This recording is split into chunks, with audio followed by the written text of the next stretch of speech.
gonna need to keep this area clear. I love it.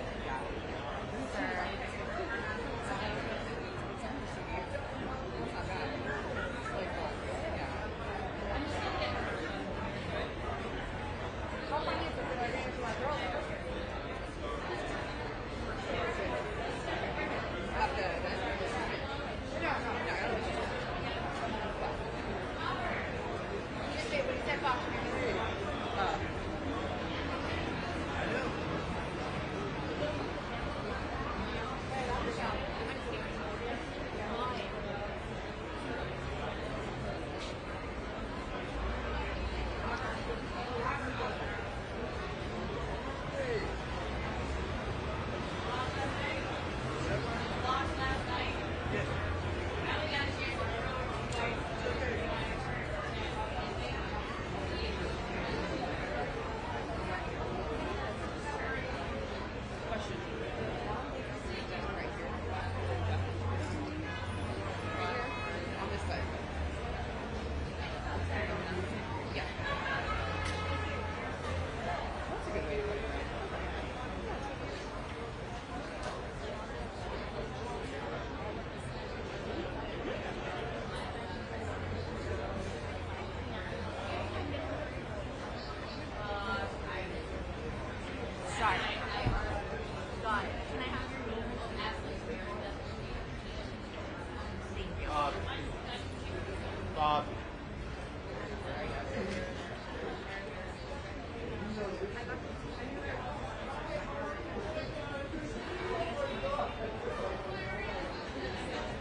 Your mic died.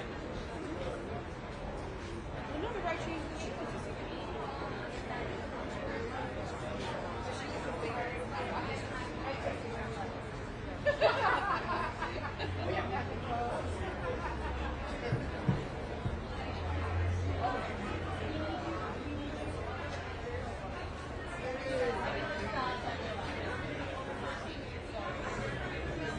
Bobby, I'll see you later.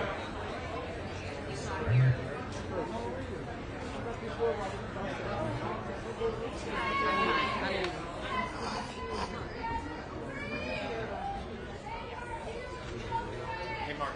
Hi, Robert. How are you? Whoever reads the kid.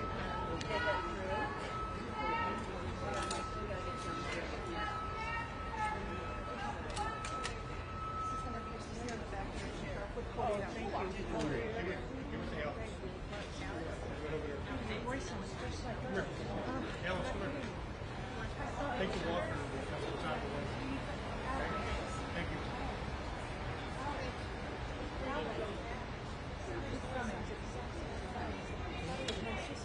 Joe here.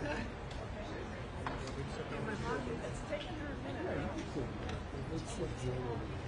He's not going to rush you. You really can't. Yeah.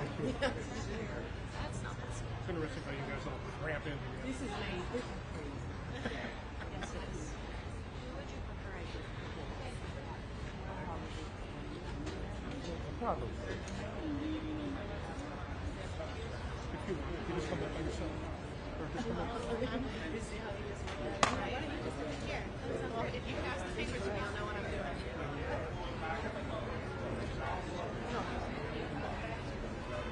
Sorry, I want to be out of your way. No, you're fine. You got your job to do too. I appreciate you. I'm trying to get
Good afternoon.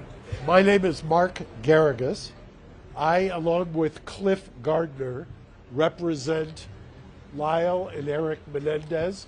I also have here today Alex Kazarian, Satara Kasim is somewhere, and Tina Glandian, who have been working for the last 18 months in order to get a release for Lyle and Erik Menendez.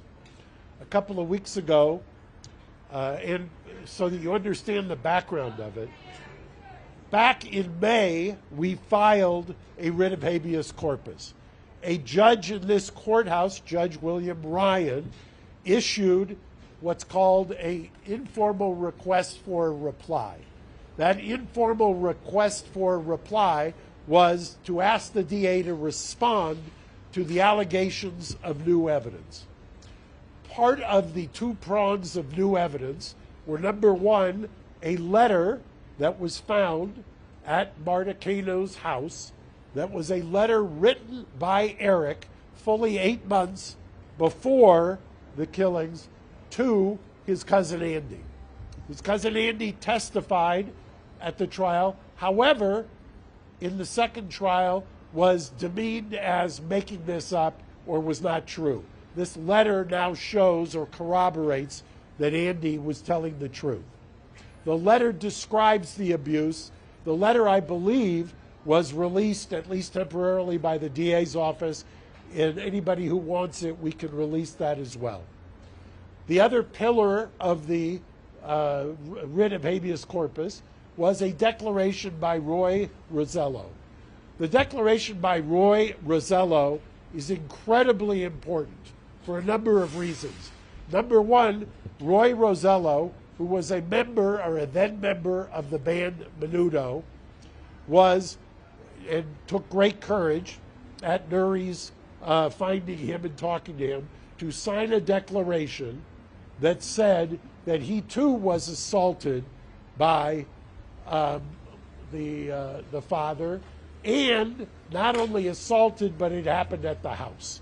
The reason that's important is that it corroborates what was testified to in trial number one, that it corroborates the fact that the safe place that Jose thought he had was in the house. It corroborates what the family members said was the very uncomfortable rule in that house, that you could not go down the hallway if Jose was with one of the boys.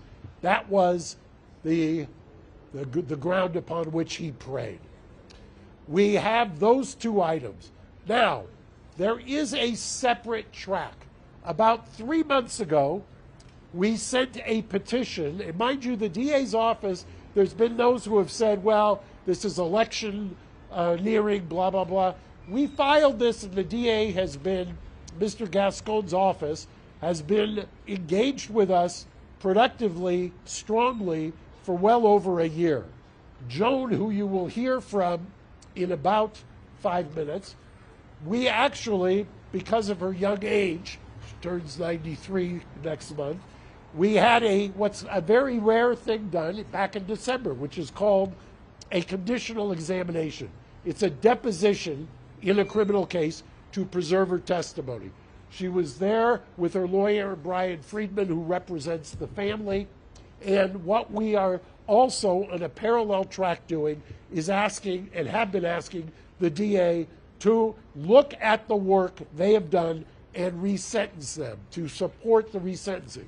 Now, when I say the work they have done, Lyle and Erik have started, mind you, since 2005, up until the time that Judge Ryan issued the request for an informal reply, have had no hope of ever getting out. Since 2005, they had exhausted all legal remedies. They had resigned themselves to being in prison for the rest of their lives. You could take two tracks on that. You could either just become a hardcore, irreconcilable recidivist, or you could do what they've done, which is create programs, counsel people, develop amazing programs, mentoring people, go to college, get degrees. Lyle, in fact, graduated from the first ever class in June. I watched it, of a combination of UCI along with the Department of Corrections. The first class, Mr. Fredman and I were there, of 22 prisoners who got their BA degree while in prison, and a bunch of them life without parole. So there is an idea that there is redemption. There is an idea with their green space project of rehabilitation. I will tell you, in over 40 years of doing this, I have never seen the amazing exemplary rehabilitation and mitigation evidence that we have now presented to the DA's office. We're going to hear from the family today briefly, and I will tell you, I'll give you kind of a coming attraction. I will start with Anna Maria. She will tell you exactly the genealogy. We have over 20 relatives, both Kitty and Jose's sides of the family. This is virtually unprecedented in my practice, and I would dare say it anywhere, that 20 family members on both sides, victims, constitutional victims under Marcys Law, are here to urge the DA to resentence. When, after they're finished speaking to you today, we will then, Mr. Fredman will take them across the streets of the Hall of Justice, and they will go through what Gascon does in resentencing, and they will meet with the resentencing unit. They will, under the California Constitution, Marcys Law, they will voice their opinion on why they believe it's time that these gentlemen come home. That they've spent over 35 years, and I've said it once, I've said it twice, if they were the Menendez sisters, they would not be in custody. We have evolved, it's time, and without further ado, I'm going to introduce Anna Maria, who's going to come up and speak. Good afternoon, everyone. Buenas tardes. My name is Anna Maria Baralt. I am the niece of Jose Menendez. I stand before you today not just as a member of the Menendez family, but as someone who believes in truth, justice, and healing. Before I get started, I just want to say that I know this is an election season, but for us, this is not a political issue. This is about truth, justice, and healing. On behalf of our whole family, it is my honor to formally introduce our new coalition, Justice for Erik and Lyle. Like so many others, I struggled to process the events of that fateful August day and the loss that I felt. Over time, it became clear that there were two other victims there on that day, my cousins Lyle and Erik. Lyle and Erik would continue to be victimized. They would be victims of a system that wouldn't hear them. And they would be victims of a culture that was not ready to listen. They would be mocked. They would be called cold-blooded killers, left to rot in jail and denied any hope of redemption. If Lyle and Erik's case were heard today, with the understanding we now have about abuse and PTSD, there is no doubt in my mind that their sentencing would have been very different. And yet, despite their circumstances, they have chosen a life of light. Without hope of release, they persevered. They have sought to better themselves, and serve as a support and inspiration for survivors all over the world. Their continued incarceration serves no rehabilitative purpose. It's time to recognize the injustice they've suffered and allow them the second chance they deserve. Now here we are, both sides of the family united, sharing a new bond of hope. Hope that with the re-examination of their case, a new outcome will be reached. Hope that this 34-year nightmare will end and that we will be reunited as a family. I am here to ask the District Attorney's Office to take into account the full picture, the truth that was hidden for so long. Lyle and Erik deserve a chance to heal, and our family deserves a chance to heal with them. Please join us. Visit www.justiceforerikandlyle.org and sign our petition. And if you'll indulge me, I have 2 more statements to read. The first is from my mother, 85 years old, Terry Beralt, the sister of Jose Menendez. She can't be with us today due to health challenges, but she sent me this. I'm sorry that I can't be there in person to support my nephews, Lyle and Erik. I begin chemo soon and my doctor says no flights. I need to be strong. I wish to make it clear that I stand firmly with this family. I am Lyle's godmother, and I love them both very, very much. My nephews have spent 3 decades in prison helping others. I have seen great growth in them. Even the law enforcement supervisors and corrections have written letters to the court asking for their resentencing and release. Millions across this country agree. I implore the District Attorney's Office to end our prolonged suffering and release Lyle and Erik back to our family. 35 years is such a long time. My prayer is that I live long enough to see my nephews again and to hug them once more. I have another statement, and this is written by a family member of Marta Cano and Andy Cano, that Andy, the one to whom the letter was written. This is written by one of Marta's children. Thank you for giving our family the opportunity to express our thoughts during this pivotal time in Lyle and Erik's case. Our family's tragedy has always been very public and has been extensively covered by many media platforms. Marta and Andy Cano would have wanted to speak today, but unfortunately they are both unable to do so. Marta is in memory care, but she spent decades supporting Lyle and Erik. Sadly, we lost Andy shortly before his 30th birthday, and we miss him every day. Both Marta and Andy deeply loved Lyle and Erik. They both believed in justice, but they also believed in a second chances and forgiveness. It has been 35 years since this happened, and we feel enough penance has been paid. It is time for them to be released and for all of us to move on and continue healing as a family. Again, if you want to help, please join us at justiceforlyleanderik.org and sign our petition. With that, I'm going to be followed by several members of the Anderson family. First will be Alan Anderson. He's the nephew of Kitty Menendez. Of Kitty Menendez. And the second will be Karen, the niece of Kitty Menendez. But first, Joan Vander, Mullen, sister of Kitty Menendez. Please join us.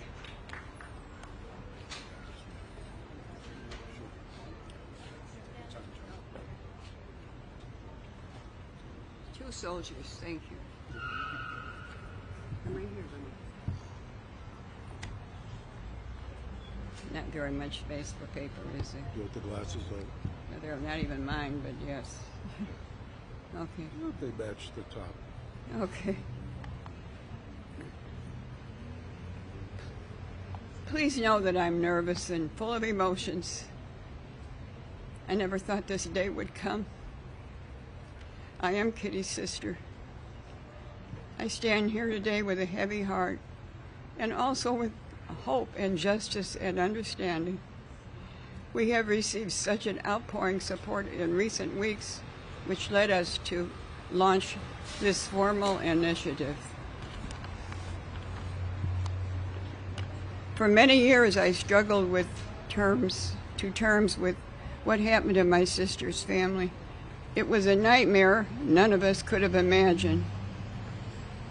But as details of Lyle and Eric's abuse came to light, it became clear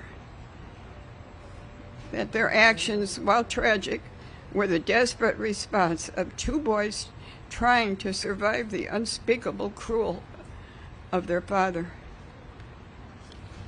As their aunt,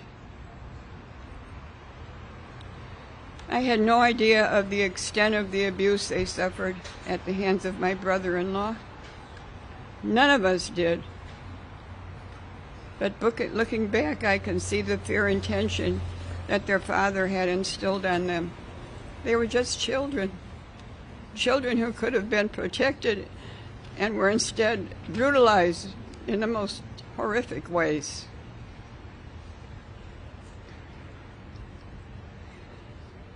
The truth is, Lyle and Eric were failed by the very people who should have protected them, by their parents, by the system, by society at large. When they stood trial, the whole world was ready to believe that the boys could be raped. Was not ready, not ready. The whole world was not ready to believe boys could be raped, or that young men could be victims of sexual violence. Today we know better.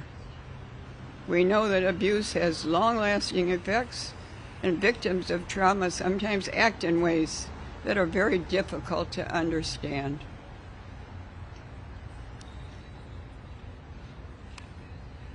In the years since their conviction, society's understanding of sexual abuse and its psychological impact has grown significantly. We understand that a person doesn't need to fit a specific mold, whether it's gender or socioeconomic status, in order to experience abuse.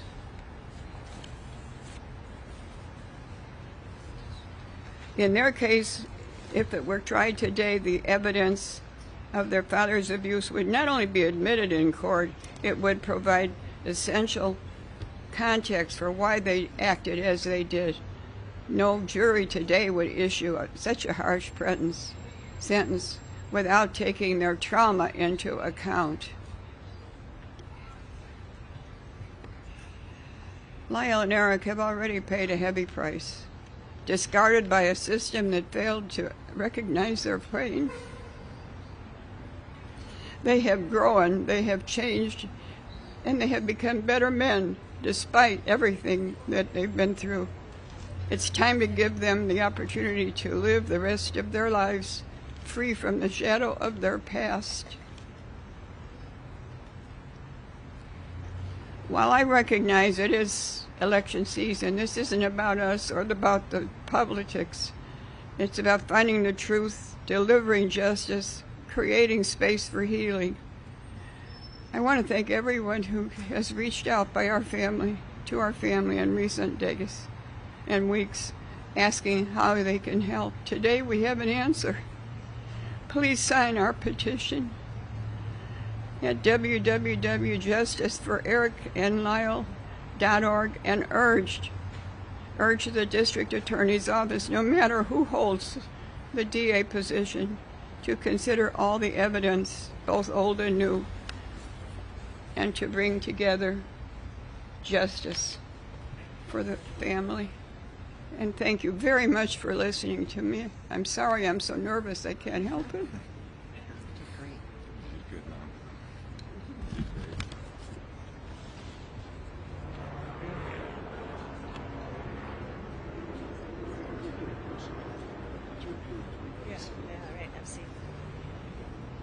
Next, we have Alan Anderson, nephew of Kitty Menendez.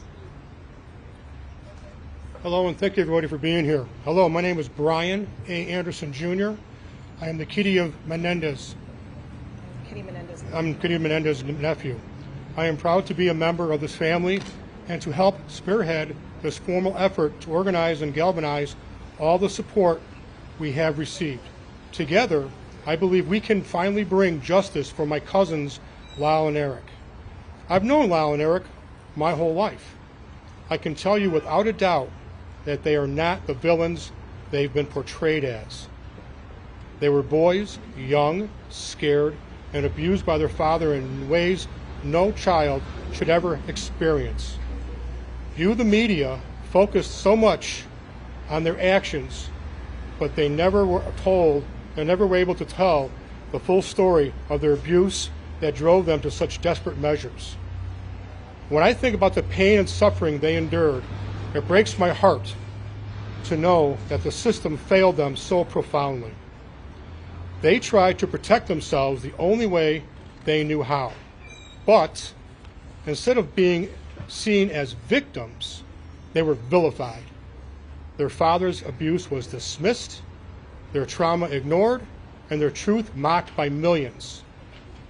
Today, we know that trauma can lead to actions that, while difficult to understand, are rooted in survival. Lyle and Erik acted out of fear, but the jury never heard the full story. If their trial were held today, their father's abuse would be front and center in their defense, and I believe the outcome would be very different. Lyle and Erik are not the same people they were 35 years ago. They've shown that they are more than their past. They are survivors and deserve a chance to rebuild their lives. They are no longer a threat to society. Please do not misconstrue this to be political. Justice should prevail and transcend politics. I am asking the district attorney's office, regardless of who the DA is or becomes, to reconsider their case with the knowledge we now have about their abuse. Lyle and Erik deserve a second chance to heal, a chance to be free, and to live the rest of their lives without the shadow of their past hanging over them. I firmly believe that if they were to come to my house, knock on my door, I would answer that door, I would welcome them in with huge hugs, my wife would make them a dinner, and I'd give them a pillow and a place to sleep. Thank you for being here today, supporting justice for Lyle and Erik. Please go to our website, learn the truth about their story, and sign our petition. Thank you.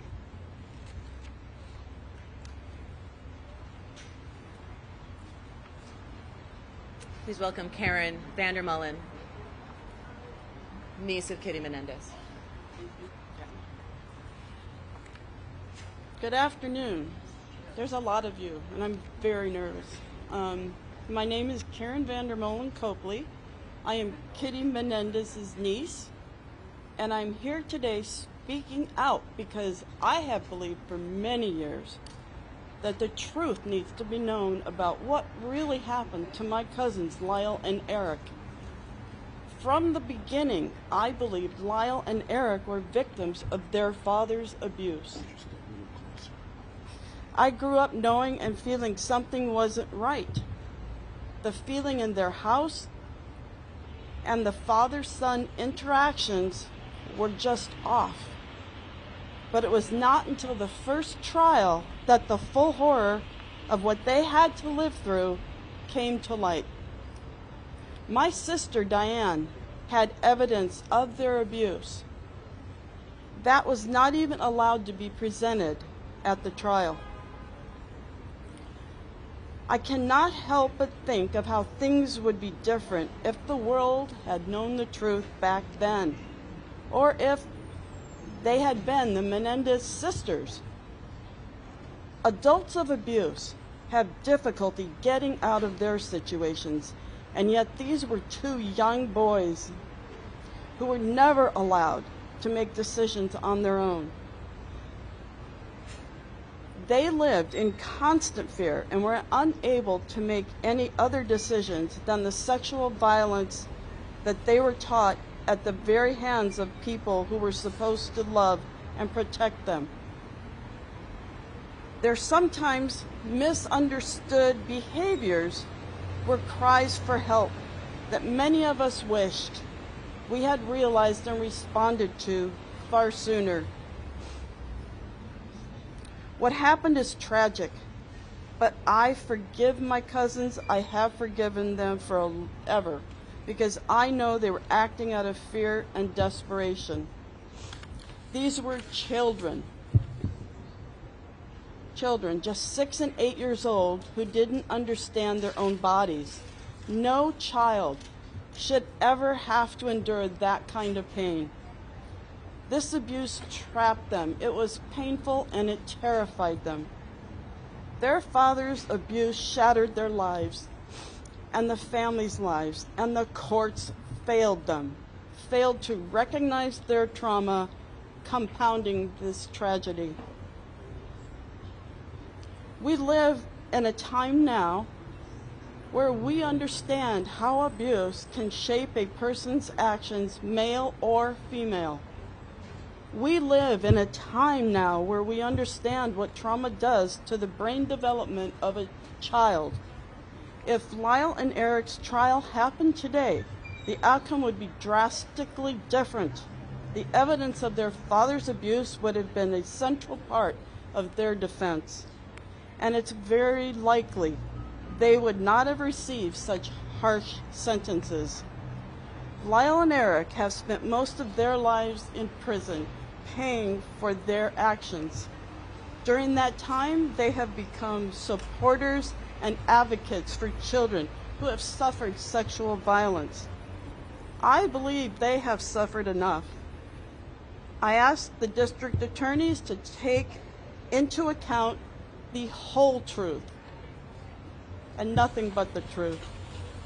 I believe they have paid for their crimes, and we as a family have all suffered enough. We are here for them and ready to support Erik and Lyle after released. This is a time for truth and justice, and the time for the path to healing. It is time for Erik and Lyle to come home. We are here for them. Please visit our website and sign our petition.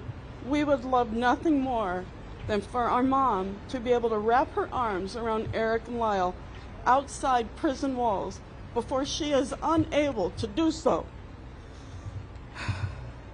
Thank you. Thank you all.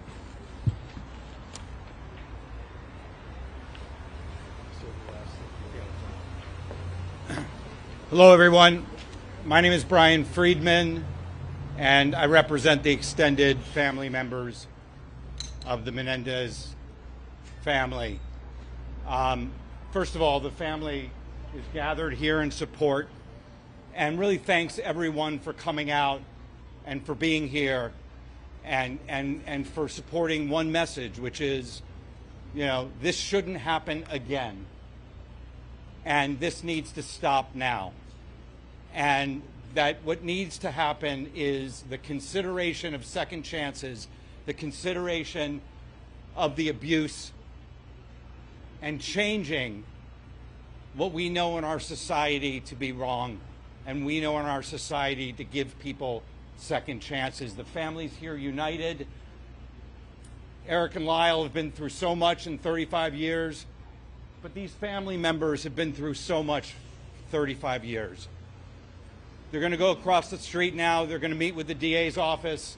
They're going to exercise their constitutional rights under Marcys Laws to be heard. And they would respect and ask if they could make that journey peacefully so that they can share their truth, desires, and honesty with the DA's office. And again, thank you for the support and for being here. And Mark Garagos, thank you.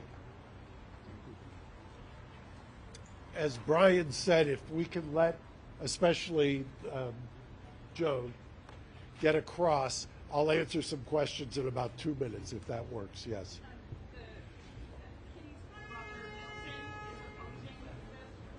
Yeah, I'll speak to that in just 1 minute.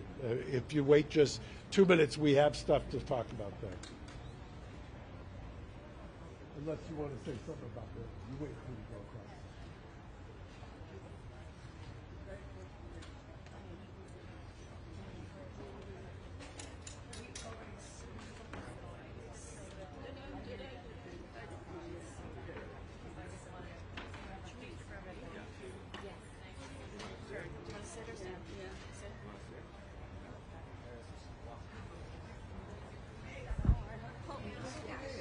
Which one? go, guys.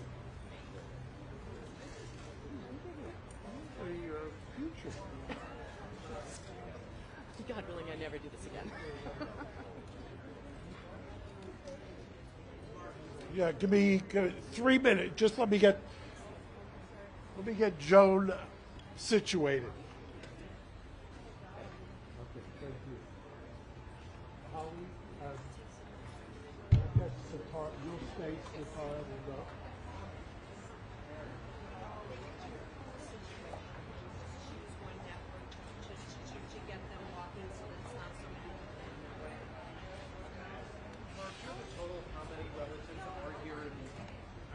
Over 30. Over 30. You should have said that before. What are you asking, sir? The statement is standard. We'll get it, so we do that. Thank you. Okay, yes.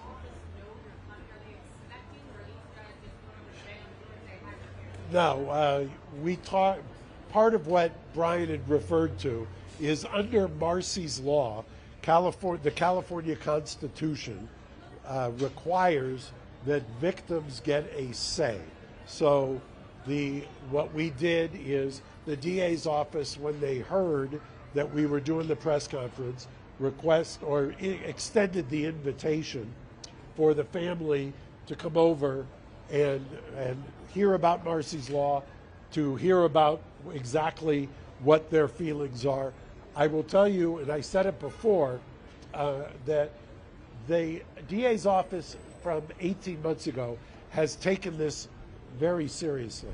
And I say that because there are times, whether it's high profile, low profile, that I don't get the feeling that we're being heard. I get the feeling here that we have been being heard. I get the feeling that there is genuine.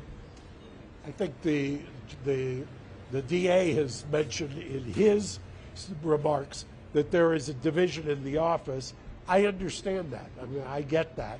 But I don't think that there should be any division when you've got a united front of this many family members. And I know somebody had asked me about one of the family members. I would just say I don't want to cast aspersions on anyone. All I will say is think about your own family. Do you think you could get almost unanimous support out of your own family and extended relatives for anything you do? So I'll leave it at that.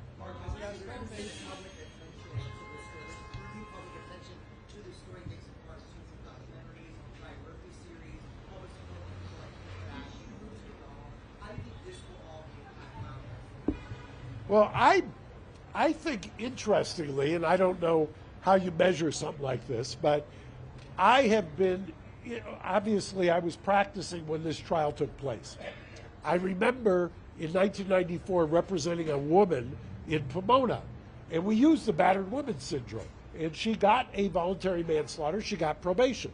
And I remember at the time being struck by the idea, and I've confirmed it now in the transcripts of their second trial, struck by the idea that the DA's office on the second trial took the position, and it may not have been wrong at the time, that the battered woman syndrome, that something that diminishes your intent, did not apply to child abuse.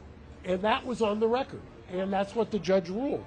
So how do I think, how has this evolved? First of all, the younger generation, I hate to say that, it makes me seem old, but there has been a movement. I think that what happened is that when the Ryan Murphy series came out, it was such a caricature of them that the pendulum swing backlash actually created a focus on it, and people then took a look. I know that I've seen some of those videos of the first trial that was televised, where the DA's office was taking the position that men could not be raped, they don't have the equipment. And you've seen all kinds of arguments along those lines. That is unfathomable in today's age to people who weren't alive back then. So I think that evolution has been, frankly, seismic.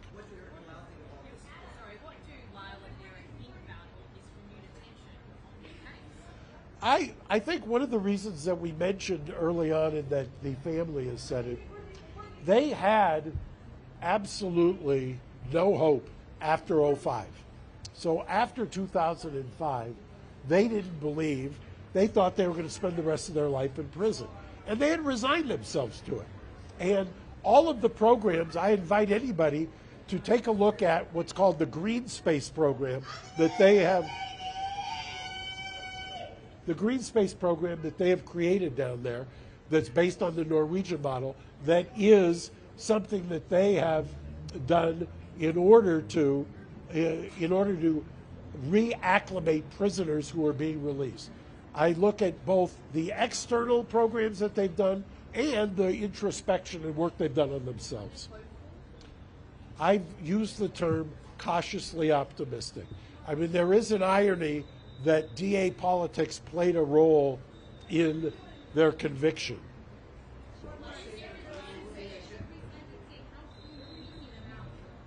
Well, look, I've said it before, and Joan, who you saw, her birthday is November, I want to say the 26th, she turns 93. Nothing she'd like more than to have them home for Thanksgiving.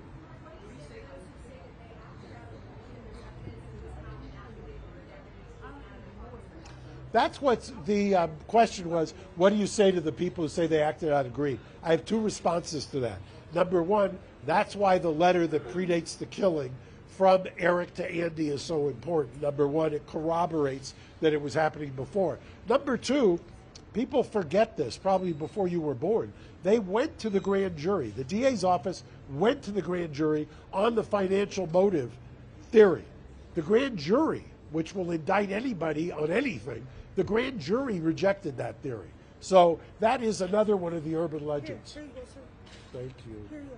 Thank you. Here, sir. Mark, has the DA made any overtures to meet with Lyle Okay. and Erik and Get have him you after. encouraged him to do so? Well, I don't think that the protocol in the DA's office is anything but what we're doing today. The protocol today is that you meet with the resentencing unit, you get informed of Marcys Law, and you go from there.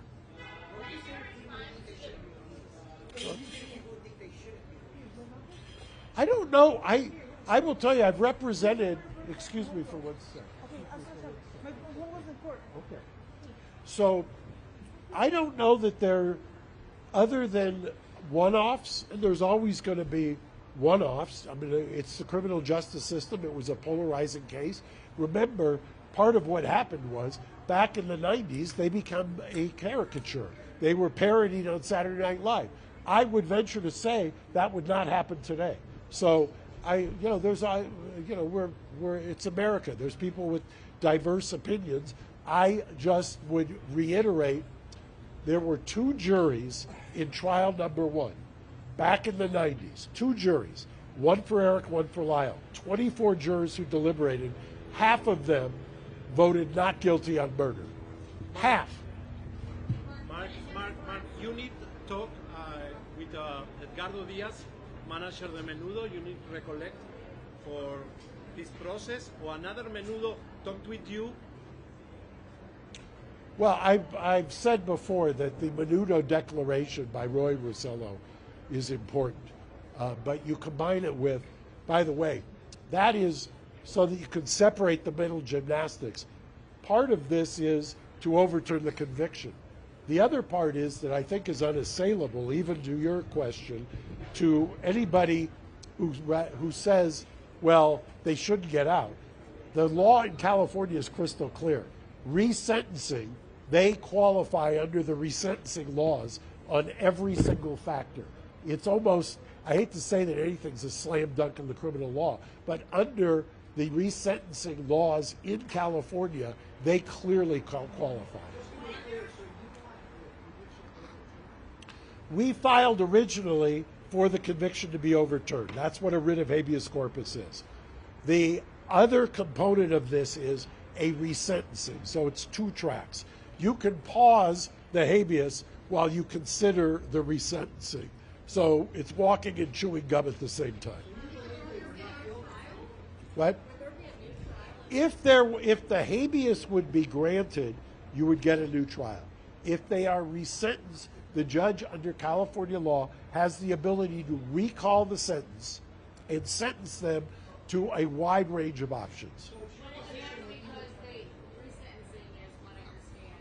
If he feels, they've been rehabilitated, they're no longer a threat to society, they paid their debt to society, they would qualify for resentencing. Correct. And in fact, I will also tell you, and we may release it tomorrow, part of the mitigation package that we presented to the DA are letters from correctional officers, high-ranking correctional officers, who attest to the phenomenal rehabilitation. We have a number of correctional officers who have actually said if released, they should be released, and that they would welcome them as neighbors in their neighborhood. I'm going to take 2 more questions because I want to get over there to meet with the DA as well. What?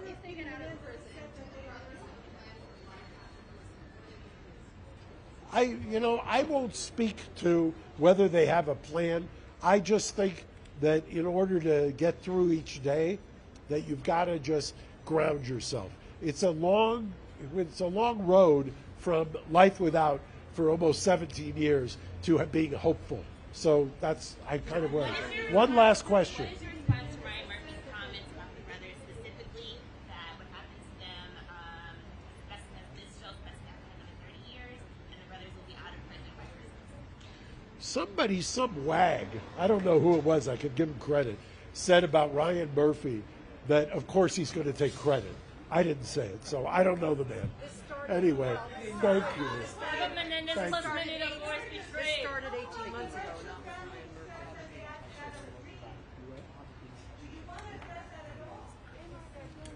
All right, you guys, thank you. If you have any other questions, you can email me at holly_baird@garagos.com. Yes. And we will be sending out a press release along with a link to the press conference as well, and it will be in Spanish. Correct, yes. Can we get the mural photos? Yeah. Their project? No. Mural photo. Okay, I got it. Text you so I can remember that. One second, say it again. Correct.